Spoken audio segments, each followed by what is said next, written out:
ABP news के साथ है रघुवीर मीणा। इनके बारे में मैं बता दूं कि 5 बार विधायक रह चुके हैं, 1 बार एमपी रह चुके हैं और मौजूदा अभी सीडब्ल्यूसी के मेंबर भी हैं।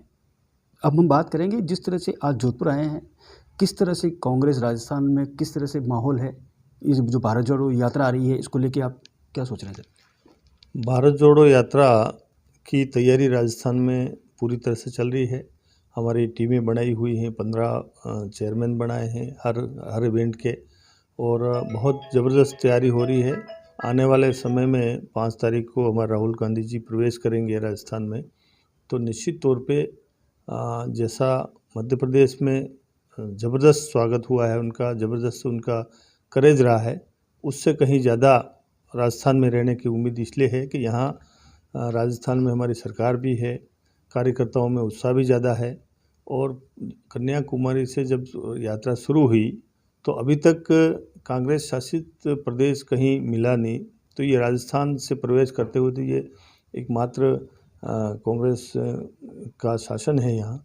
तो निश्चित तौर पे सभी कार्यकर्ताओं में बहुत बड़ा उत्साह है, आम पब्लिक में भी उत्साह है। और राहुल गांधी जी जिस तरह से नेचुरल बिल्कुल वे में यात्रा कर रहे हैं, बिना किसी दिखावे के, बिना किसी आडंबर के, तो उससे और ज़्यादा करेज यात्रा का बढ़ रहा है। और जो उद्देश्य है वो उद्देश्य उनका पूरा होता दिख रहा है। जैसा उनका मानस, और वो कहते भी हैं कि जिस तरह से लोकसभा में विपक्ष को सत्ता पक्ष द्वारा दबाया जाता है, उनकी आवाज़ दबाई जाती है, सत्ता पक्ष के दबाव में विपक्ष अपनी भूमिका पूरी ढंग से पूरा नहीं कर पा रहा है। जितनी संवैधानिक संस्थाएं हैं, चाहे ईडी हो, चाहे इनकम टैक्स हो, चाहे सीबीआई हो, इनका दुरुपयोग करके जिस तरह से आम लोगों की और विपक्ष की आवाज़ दबाई जा रही है, उनको बिना किसी कारण के प्रेशराइज किया जा रहा है, तो उसका एकमात्र विकल्प था जनता के बीच में जाके और अपनी आवाज़ बुलंद करने के लिए जनता का से आग्रह करें।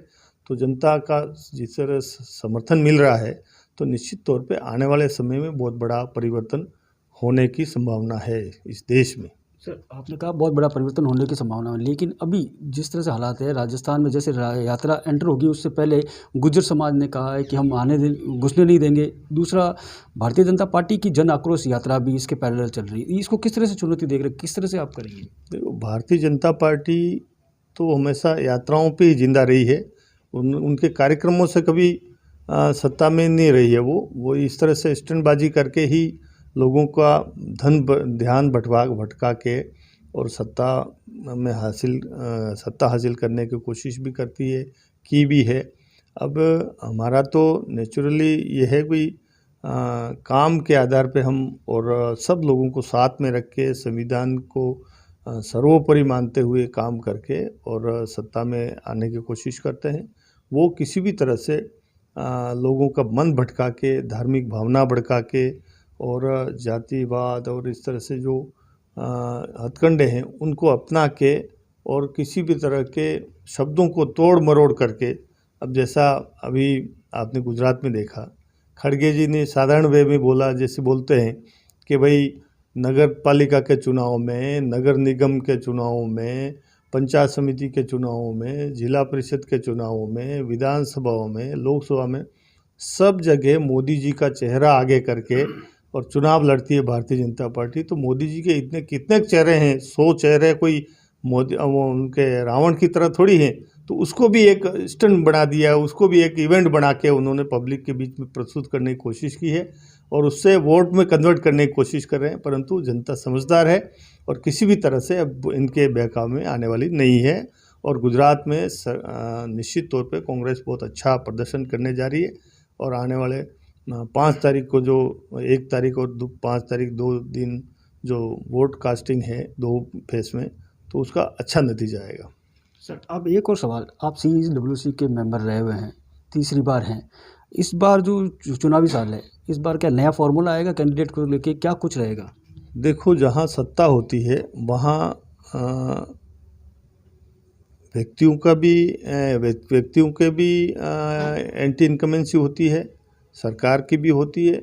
हमें ये कहते हुए खुशी है कि राजस्थान में अभी 4 साल गुजर गए, परंतु सत्ता की तरफ से सरकार की तरफ से कोई एंटी इनकमेंसी पब्लिक में डेवलप नहीं हुई है।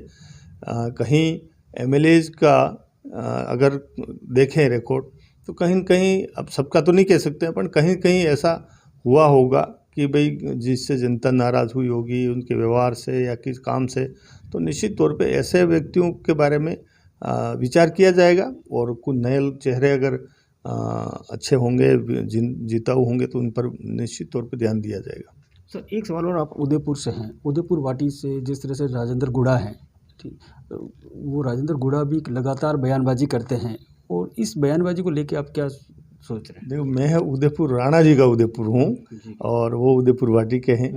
तो एक्चुअली में गुड़ा वगैरह ये लोग हमेशा एग्रेसिव पॉलिटिक्स करके और लोगों को का ध्यान अपनी तरफ आकर्षित करके आते हैं, परंतु चूँकि अब वो उन्होंने कांग्रेस ज्वाइन कर ली है, इसलिए हम कहते हैं कि भाई अलग अलग एरिया में अलग अलग तरह के जनप्रतिनिधि होते हैं, अलग अलग सोच होती है लोगों की, अलग अलग मानसिकता के लोग होते हैं, सुनने वाले और सुनाने वाले। अब हमारा जो संभाग है उदयपुर संभाग, बड़े शालीन और ठंडे दिमाग के लोग हैं, एग्रेसिव नहीं रहते हैं, मतदाता भी और जनप्रतिनिधि, इसलिए वो अलग अलग अब उदयपुर वाटी की तरफ से इसी तरह का पसंद करते होंगे, इसलिए वो वैसा बोलते हैं।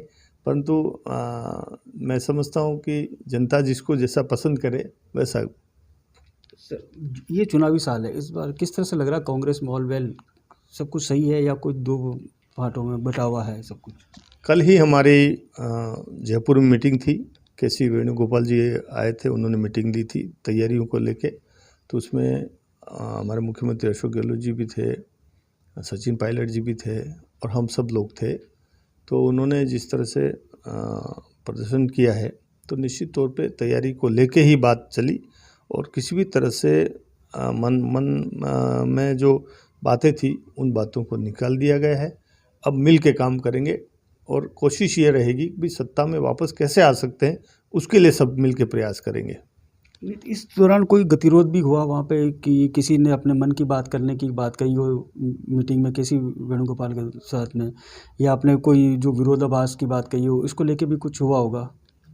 देखो, वेणुगोपाल जी ने एक सीधी सट बात यही कही कि सत्ता के मंत्री और सत्ता के एमएलए किसी भी तरह से अगर अनुशासनहीनता करेंगे तो उनको शक्ति के साथ उनके साथ कार्रवाई की जाएगी। इसलिए पीसीसी चीफ को स्पष्ट तौर पे उन्होंने कह दिया कि कोई भी अगर ऐसी रिपोर्ट हो तो मुझे तुरंत रिपोर्ट करें। मैं निश्चित तौर पे पीसीसी हमारे राष्ट्रीय अध्यक्ष जी के सामने उनकी बात रख के और उनके खिलाफ क्या किया जा सकता है करेंगे। किसी भी तरह की अनुशासनहीनता बर्दाश्त नहीं की जाएगी। चुनावी साल है और स्पष्ट तौर पे उन्होंने कह दिया कोई भी व्यक्ति अनावश्यक बातें इस रैली के अलावा कोई बात नहीं करेगा। अब आप बता रहे कि अनुशासनहीनता के बारे में तुरंत कार्रवाई की जाएगी, इससे पहले जो अनुशासनहीनता हुई उस पर कोई कार्रवाई नहीं, उसको लेके क्या कहना है आपका? देखो, पार्टी के पास वो अभी विचाराधीन है, अनुशासन समिति जो है वो विचार कर रही है उस पर, तो जो भी निर्णय होगा वो जल्दी ही सामने आ जाएगा। अभी तो हमारा सबका ध्यान राहुल गांधी जी की भारत जोड़ो यात्रा की तरफ है, तो हम सब इस यात्रा में लगे हुए हैं। उसके बाद जो भी निर्णय होगा वो निश्चित तौर पे आएगा। तो निर्णय आपको लगता है कि अभी पेंडिंग है, अब आने में है निर्णय? ये यात्रा के बाद निर्णय आएगा, जो भी होगा। ये यात्रा निकल जाएगी, उसके बाद जो भी होगा उस पर विचार करके और निर्णय करेंगे उसका। एबीपी न्यूज़ से बातचीत करने के लिए बहुत बहुत धन्यवाद। कई सारे मुद्दों पर बात की गई है और साथ ही आने वाले दिनों में जिस तरह से अनुशासनहीनता को लेकर जो मामला चढ़ा हुआ था और उसका फैसला भी राहुल गांधी की यात्रा निकलने के बाद आने की संभावना है। जोधपुर से करणपुरी, एबीपी न्यूज़।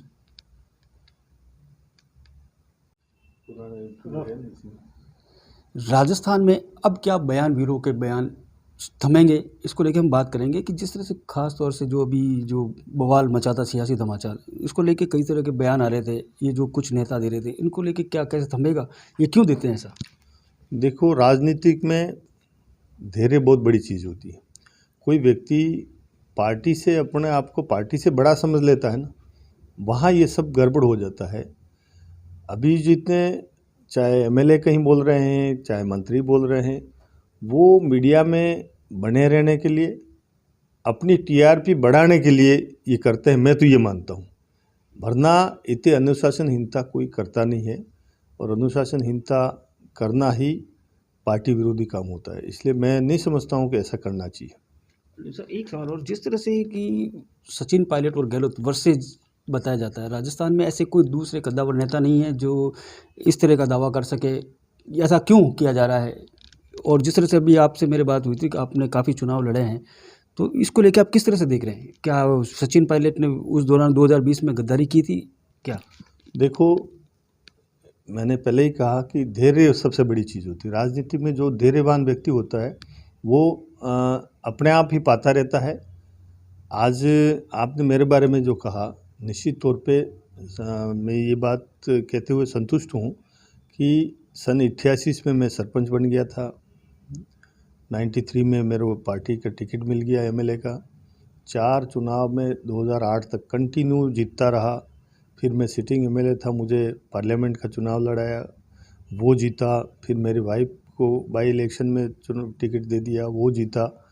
और फिर राजस्थान सरकार में मंत्री भी रह गया हूँ, स्टेट यूथ कांग्रेस का प्रेसिडेंट रह गया, CWC मेंबर रह गया और तीसरी बार हूँ।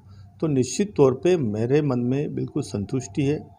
पार्टी न्याय करती है और धैर्य बड़ी राजनीति में धैर्य बहुत बड़ी ज्वेलर होती है। तो वो धैर्य धारण करता है वो व्यक्ति, निश्चित तौर पे उसकी साख भी रहती है और पार्टी उसको समय पे इनाम भी देती है। सचिन पायलट जी के बारे में आपने पूछा, तो निश्चित तौर पे उन्होंने जल्दबाजी कर दी। उनकी बहुत उम्र पड़ी है और जितना अभी बयानबाजी वगैरह हुआ है वो निश्चित तौर पे उनको राजनीतिक में नुकसान ही हुआ है, फ़ायदा नहीं हुआ है। अभी भी समय है, उनको धैर्य रखना चाहिए। आगे आने वाले समय में पार्टी में काम करते रहेंगे तो निश्चित तौर पे उनके कंपटीशन में हम कोई नहीं है।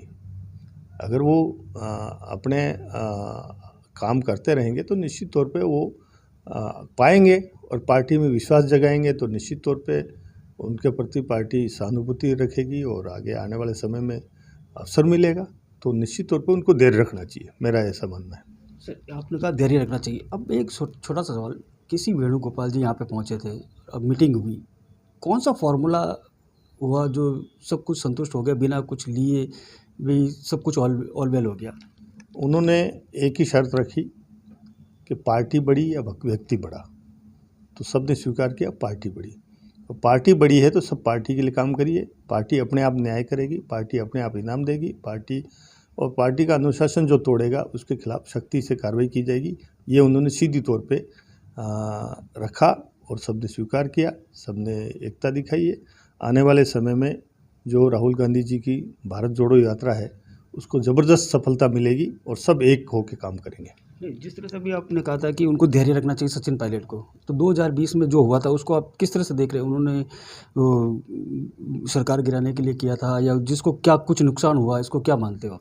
नहीं, उस समय का एपिसोड तो यही था क्योंकि पीसीसी चीफ होते हुए उन्होंने ये कहा था कि सरकार अल्पमत में है, तो निश्चित तौर पे वो एक तरह से यही एपिसोड था कि सरकार गिर जाएगी। तो ऐसा नहीं होना चाहिए था, उन्होंने किया है तो वो किसी अकस्मात या तो उसको खैर करके हो गया सो हो गया, उस बात को स्वीकार करते हुए उसको ख़त्म करें और आने वाले समय में सब मिल के काम करें।